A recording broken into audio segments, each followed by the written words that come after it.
গত বছর যত কলুষিত, যত বিষাদ, সবকিছু ধুয়ে মুছে আমরা শান্তি, সমৃদ্ধি, সুখময় জীবনের জন্য সকলকে আহ্বান জানাচ্ছি এবং আমরা যেন সুন্দর একটা দেশ, সুন্দর একটা বান্ধবান যেন আমরা করতে পারি, এই জন্য আমাদের সকলে অংশগ্রহণ অতীব জরুরি। নতুন বছরকে বরণ করে পুরান বছরকে বিদায় দেওয়া হবে।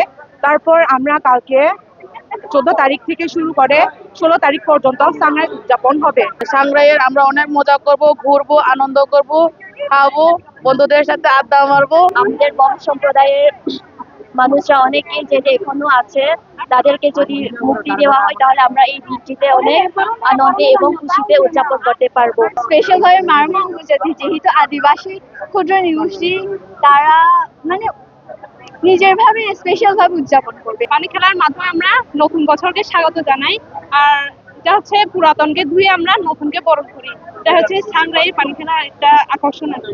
জাতি, ধর্ম, বর্ণ নির্বিশেষে সকলে সুস্থ থাকুক, সবাই ভালো থাকুক, এটা হচ্ছে আমাদের চাওয়া। প্রত্যেকটা এলাকায় হচ্ছে প্রত্যেকটা পাড়াতে বিতর্ষক হবে আগামীকালকে।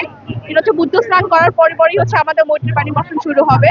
আর এই মৈত্রী পানি বর্ষণ উপলক্ষে হচ্ছে আগামী 15 তারিখ রাজার মাঠে হচ্ছে এক পাশে ছেলেরা আর এক পাশে মেয়েরা হচ্ছে একে অপরের দিকে মৈত্রী পানি বর্ষণ করা হবে। রেলি পরপর হবে আমাদের ঐতিহ্যবাহী কাকরি পূজা, বয়স্ক পূজা, যেটি আমাদের মারমাদের ঐতিহ্য।